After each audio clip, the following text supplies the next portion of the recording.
Good morning. Today we're going to be talking about sciatica, which is a form of back pain. Thank you, Dr. Okafor, for coming on the program. It's a pleasure to have you with us. Well, thank you for having me, and Happy New Year to you. Happy New Year. We are talking about back pain, and back pain is so common, and there's so many different kinds of back pain. And I'm sure that you, as an orthopedic surgeon, I mean, this is your bread and butter. But we want to talk about sciatica, which is a specific kind of back pain. So can you tell us a bit about back pain and why, and what makes up sciatica, and why we should be aware of it? Sure. Yeah, thanks for that question. I mean, sciatica is a term that is often confused, and essentially it means pain shooting down the leg. No more, no less. It's just pain shooting down the leg. It usually originates from the back, and it usually is due to a slip disc, a disc prolapse. So you find that there's severe pain in the back.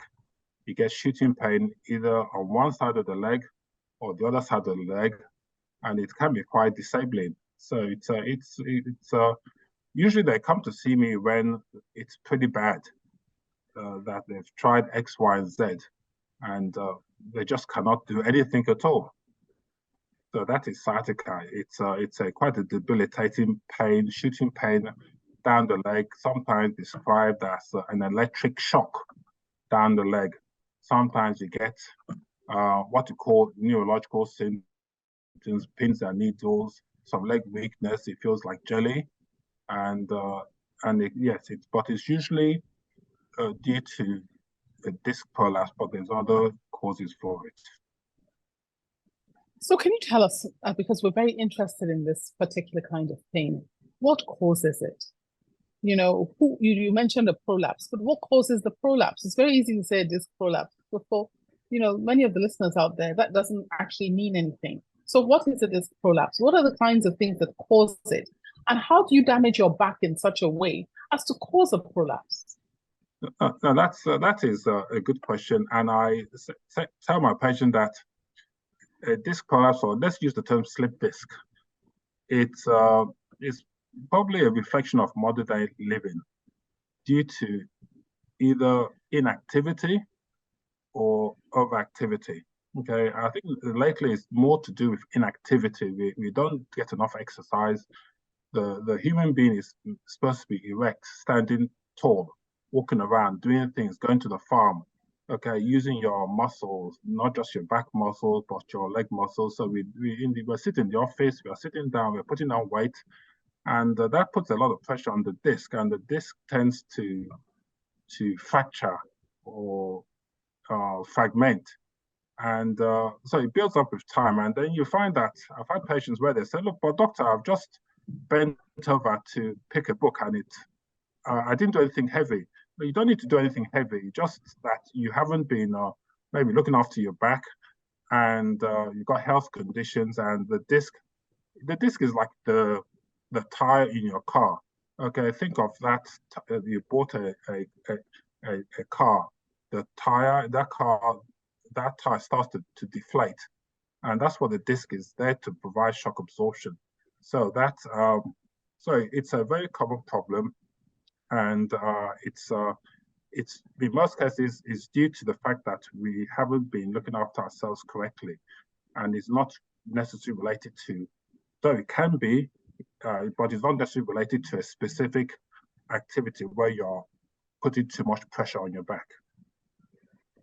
Somebody told me that they think that it was caused by when they sneezed, that after they sneezed, they felt a sharp pain shooting down their leg, and that was a cause. They thought it was a sneeze that caused it. Yeah, that is what the people often say, that you sneezed or you strained or you've done something wrong, but the underlying problem, if you trace it back, is usually because you haven't been looking after your back. Okay, yes, you're going to have one or two examples of where this has happened, but in most cases, if you actually do an analysis, is because you have a typical patient. They haven't been looking after their back. They've been sitting down, and then this thing, it's a combination of inactivity. There are some risk factors. For example, if there's a family history, or maybe you've injured your back in the past or as a childhood. But in most cases, the patients that I see, particularly in Nigeria, it's usually because we are not active enough. We are just sitting down too much, not doing enough exercise. Yeah. Now you've talked about some of the symptoms that come with it. Obviously, the shooting pain, but you didn't. You also mentioned something about tingling. You also mentioned something about weakness and jelly. Could you elaborate on that a bit more? How long, for example, do you get the symptoms for? Is it something that comes, you treat, and it goes away quickly? Is it something that lasts for a long time? How long does this pain stay? Yeah, fortunately, with acute sciatica, when I say acute, this is sudden onset pain. It's short-lived, it's benign, which I mean that is not something that you should worry too much about. You don't need to see a spine surgeon such as myself, though I would like to see you, but you don't necessarily need to see me. And so in most cases, it comes on suddenly.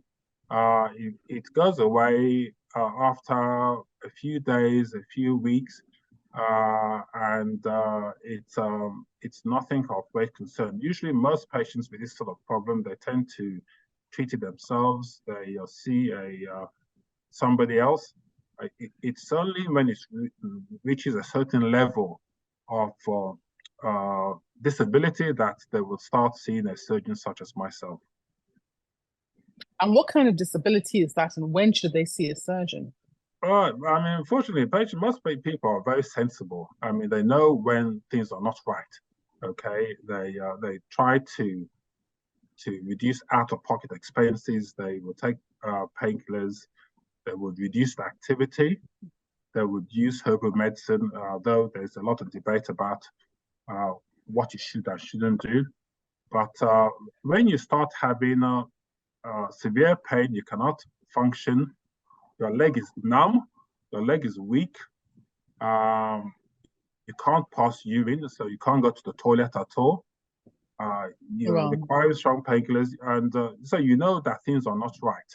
Okay, so you usually if it's just simple pain, then I'll say, look, just take painkillers, give it a week or two, and usually in most cases it gets better. But if you're getting what we call neurological symptoms, you're getting weakness or numbness, or you feel that when you urinate you cannot control it, then that's when you should seek medical advice. But fortunately, majority of sciatica symptoms are quite benign and you don't need to see a specialist. Now, we're talking about specialists, and obviously a lot of people are thinking to themselves, if I get this kind of pain, does it mean I have to get on a plane to go and see a surgeon, particularly if I'm having some of those debilitating symptoms you're talking about? What do we do here in Nigeria? No. What you do is that first of all, you need to. It's good to talk to friends, talk to family, talk to your primary care physician, because they would have greater insight into, particularly if you are going to use medication. It's good to not just you need to talk to somebody who's knowledgeable about this. Even your local pharmacy would have insight. I mean, I was in Nigeria not too long ago, and I was quite impressed by how much advice you can get from your local pharmacy. So talk to them; they'll be able to give you advice about medication to use, and you should change your activity, not take yourself to bed and do nothing. Just change your activity. Reduce if you're sitting all the time. Try to lie down. Reduce pressure on your back. And you could be reassured that in probably about 70 to 80% of patients with this sort of problem, it does get better. Okay, I mean, it's a great concern because you cannot walk, you cannot function, you cannot work, you cannot feed your family. So there's a natural human instinct to seek help. But in most cases, you do not need a surgeon. You don't need surgery. It usually gets better. Okay, now that's, I think, very encouraging for a lot of people to know that this pain, no matter how severe it seems at the beginning, really doesn't need surgery. But the fact is that some cases do need surgery. And what cases are those? And how do you know when you definitely need to operate? So the cases that would need surgery are patients where the pain has lasted for more than 6 weeks typically, and they cannot function and are requiring a lot of painkillers. Number two, they have neurological symptoms such as weakness or numbness, and definitely you need surgery or further investigation if you have what we call cauda equina syndrome, by which I mean that you have pressure on the nerve such that you cannot move your legs, you cannot function, and you have difficulty urinating or going to the toilet. So that is cauda equina. That is a surgical emergency. And all these, if you have any of these symptoms, you should seek urgent medical attention, and you should have an MRI scan in the first instance. Well, I think that's important. Thank you very much for letting us know about this. And are there any kinds of other medical conditions that could be associated with this that people should know about? Yes, there are other medical conditions that can cause sciatica. You can get sciatica due to fracture. You've fallen from a height and you've not appreciated that. I've had a few patients like that with a broken spine, which was diagnosed late. Or you can have sciatica due to wear and tear or osteoarthritis. The nerve is pinched from an arthritic joint. And then sometimes you can get sciatica due to a slipped vertebrae. We talked about a slipped disc, but you can get a slipped vertebrae, which is commonly called spondylolisthesis. So these conditions do cause sciatica, but the vast majority of patients with sciatica is due to a slipped disc or disc prolapse. Thank you very much. So, Dr. Okafor, what kind of experiences have you had, particularly in Nigeria, with our patients requiring surgery? Well, I've been traveling to Nigeria now for 12 years, and I see all sorts of patients, from the simple cases that require surgery to the complex cases that require a team approach. And the surgery, I tell patients that I'm like a mechanic. I can release the nerve, I can fix it, but in order to recover, you need to look at your lifestyle, you need to look at activity. It's important to work with a multidisciplinary team, by which I mean you need to see a physiotherapist, look at your diet, look at the nutrition. So this is all part of getting better. There's various phases of treating sciatica.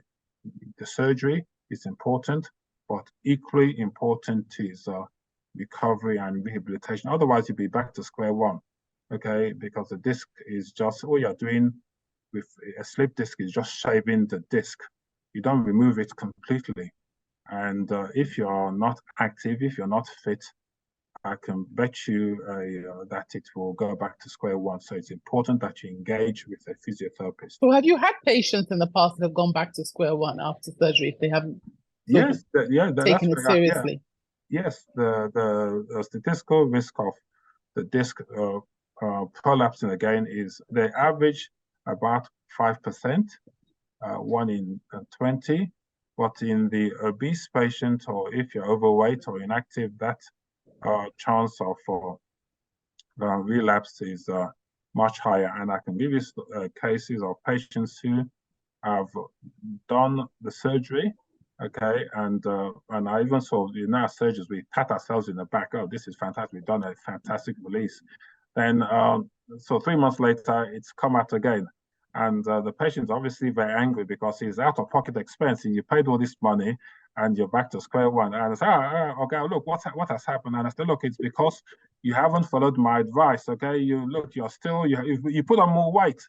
You haven't done the 5,000 steps, okay? And but also you have diabetes and hypertension.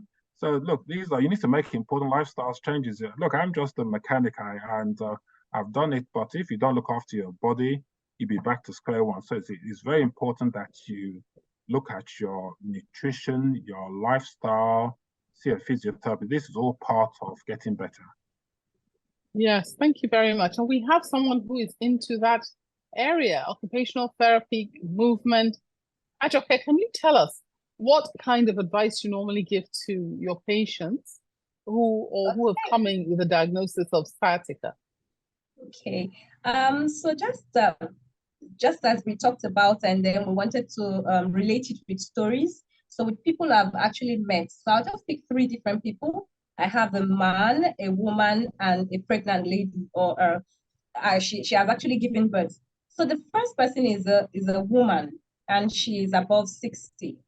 Now I noticed that people that I practically do yoga with, because I instruct yoga most times, personal training, they usually have some form of issues. That's why they come into that yoga class. They were told by a doctor or some friends that, oh, yoga can actually help them with sciatica and all of that. And then they come in. So this particular woman, she's over 60, and she has this shooting pain. It started gradually, but it was for years. She has seen doctors and all of that. She travels a lot anyway. So one thing I noticed was that she stands a lot for a long period of time. So this pain just kept on coming in over and over until she started having tingling, and then she lost sensation in three of her toes. So the doctors gave her some medication and everything to use. But then she was also advised to lose weight, which was what I also told her to do. She said losing weight gradually. Now, these things happened because she was a little bit on the big side. And so over time, the wear and tear of the body had taken over and all of that. And then she also had a situation whereby she had weak butt muscles. Because if your butt muscles are also weak, then it could be a problem for the individual. So we started the class and all of that. And over time, she started getting better. Why? Because we started lengthening her muscles. And then because yes, we deal with specific muscles, first we have to strengthen the core muscles, the abdominal muscles, in order to reduce the pressure on the spine, just as Dr. Okafor said, we have to reduce that pressure. So we worked on the abdominal muscles. We kept working over and over on it. Light exercises, but very effective. And then we also worked with her posture, because posture is very, very important in this case as well. And then we worked again with the muscles of her legs. So her hamstrings were quite tight. And then she had tight hip adductors as well. That's the inner muscles of the thigh. So we kept on working with this and gradually started lengthening. So I think because the nerve was actually trapped in between the muscles as well of the butt, it was an issue for her. And then because she had weak abdominal muscles, well, as they started getting stronger, then she started having relief. She actually stopped using the medication for a while. But like Dr. Okafor mentioned, sometimes there's a reoccurrence. So especially with elderly people, with younger people, fine, they could easily recover. But with older people, because of the wear and tear, there is always some form of reoccurrence. And then sometimes it's not as bad as it was, and sometimes it's really, really bad. And then it even leads to depression in some of them. They don't even want to do anything, which is worse off than doing something. So this particular lady, she stuck to the program because she was determined to get rid of this pain, because the pain was so bad, she couldn't work. She couldn't work physically. She couldn't even go to work. And if you can't go to work, then you start thinking about your life and get depressed, and that's what happens. So then we have to deal with mental issues as well. So she stuck to the program, and then she started getting better. She noticed that this movement is actually what she needs. The body needs that movement to lengthen the muscles, because tight muscles could actually cause that compression of the disc in the spine, on the vertebrae. So that's what we were working on over and over and again. And then the advice Fantastic. also was for her. Sorry? So I said fantastic. All right, yeah. So the advice also for her was also to minimize the hours of standing, because due to the nature of her job, she had to be standing for long periods of time in her location, because she actually does an on-site job. So I told her, you need to also sit sometimes. Yeah. As bad as it is to sit a lot, it's also very bad to stand a lot, because some people don't even stand properly. They stand and tilt to one side, causing a kind of hip displacement or misalignment of the body and the spine. And these are the things that also cause the disc or the in between the vertebra to actually get pinched on one side of the body, because usually it can bulge out on one side, either left or right, front or back, anywhere. So some people just stand funny and they don't really know it, that they're standing that way. That's just the bad part. And then, so I had to start coaching her on that, to be mindful about the way she stands, because that's what we also do in yoga, mindfulness. You have to be aware of your body in space, aware of your body, the way you stand, the way you sit, the way you walk. So I told her, because usually we tell them that your alignment starts from your feet. The way some people stand alone has already caused a lot of misalignment, and they grow up with it. And then over time, the body takes this kind of posture, and then it causes injury to the disc, or damage to the disc actually, and to some muscles of the body. So aside those little things, the posture and all of that, also the footwear she was wearing, because I had to find out a lot about what she was doing that was aggravating this thing or causing a reoccurrence. So what about the footwear? Oh, she said, okay, when she goes to parties, she wears heels. And I said, oh, you have to cut off those heels right now. You have to go for nice trainers. There are some trainers that are actually having this padded sole. They are specifically made for walking and for your regular walk and all of that. You don't need to wear heels. So she started with that as well. And then there was less compression on her lower back. And that was it. So we're still working on that anyway. And that's how it has been. Wow, that's fantastic. You won't believe this, but we've actually come to the end of the program. So it's really nice, though, that you've given that in-depth experience with the lady. And I know a lot of people would have taken a lot of hints and suggestions from that, particularly this issue of wearing high-heeled shoes. Unfortunately, high-heeled shoes are in fashion now. And so a lot of people are still wearing them, even as you get older. And I think there's a message in there for everyone. So can you give us a few last words for our listeners before I go to Dr. Okafor so he can give us his? Okay, so my words to listeners is, number one, you have to be mindful of your posture when you sit, when you stand, while you're walking, the load you carry, you don't put so much strain on your body. Take note of how you lie down on the bed as well. And if you notice any pain in your body, get help immediately. And then also engage in physical activity, because that is the key. Movement is key. You get to lubricate your joints, you get your joints working, you get your muscles heated up, and there's a lot of circulation going on in your body. So the muscles need that blood circulation and oxygen. So we need to get moving all the time, and meaningful movement, not just movements. Yes. Yeah. Thank you, Dr. Okafor. Any last words for our listeners? Yes, I would just echo what Amanda has said, but I would also like to highlight, as said, that sciatica is very common, and most cases are not too serious, and you shouldn't be too concerned. But there are times when you do need to do something and seek urgent medical attention, and we use the term red flag. So if you have you're taking a lot of painkillers and it's not getting better. Number two, you have difficulty passing urine. Number three, you have fever or weight loss, or you're not eating, or you feel unwell, or you have a history of past infection, then you need to seek early medical advice. Okay, don't sit on it. These are red flag symptoms, particularly if you are not able to move your legs or you cannot pass urine.